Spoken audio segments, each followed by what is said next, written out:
అసలు డయాబెటిస్ అనేది ఒక ఒక డిసీజ్‌గా చూడాల్సిన అవసరం లేదు. ఇది జస్ట్ ఒక లైఫ్ స్టైల్ హ్యాబిట్. మీరు జస్ట్ ఆ చేంజ్ చేసుకుంటే మొత్తం సెట్ అయిపోద్దని డయాబెటిక్ స్పెషలిస్టులు చెప్తున్నారు. కరెక్ట్. బట్ డయాబెటిస్ వచ్చి అన్ని ఆర్గాన్స్‌ని దెబ్బతీసేస్తుందని చెప్పని మీలాంటి స్పెషలిస్టులు ముఖ్యంగా ఆర్గాన్‌కి రిలేటెడ్ స్పెషలైజేషన్స్ చేసిన వాళ్ళు చెప్తున్నారు. కరెక్ట్. సో ఏది ఫ్యాక్టర్? సో ఫ్యాక్ట్ అంటే డయాబెటిక్ రివర్సబుల్ ప్రోగ్రామ్ గానీ మనకి లైఫ్ స్టైల్‌తో పాటు డయాబెటిక్ రివర్స్ అవుతుంది. అది ఇప్పుడు మనకి ఒక ట్రెండింగ్ మ్యాటర్ అది. అవును. సో డెఫినెట్‌లీ అది యాస్ ఎ డయాబెటాలజిస్ట్ గానీ, ఎండోక్రైనాలజిస్ట్ చెప్పినట్టు it will definitely help diabetic patients. ఎవరైనా మనం కూడా అదే చెప్తున్నాం. మీకు డయాబెటిస్ ఉన్నా భయపడాల్సిన అవసరం లేదు. ఓకే. వాట్ ఈస్ మ్యాండేటరీ మనకి డయాబెటిస్‌కి? స్క్రీనింగ్ ఈజ్ ఇంపార్టెంట్ మనకి. మీకు డయాబెటిస్ ఎప్పుడైతే డిటెక్ట్ అయింది, వెదర్ మీరు ఒక యంగ్ పర్సన్ మీకు ఒక ఓల్డ్ ఏజ్ పర్సన్ అయినా, వెదర్ మేల్ అయినా, ఫీమేల్ అయినా, సో డయాబెటిస్ ఒకవేళ డిటెక్ట్ అయితే డోంట్ వెయిట్ ఫర్ మనకి సిమ్టమ్స్ వస్తే డాక్టర్ దగ్గర వెళ్దాం.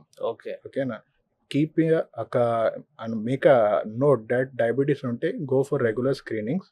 డాక్టర్ దగ్గర వెళ్ళాలి, స్క్రీనింగ్ టెస్ట్ చేయించుకోవాలి.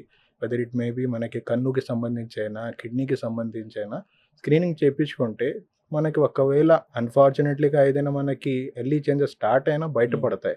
మనం దానికి ట్రీట్మెంట్ అనేది స్టార్ట్ చేయొచ్చు. ఓకే. సో మనం అంటాం కదా, prevention is always better than cure.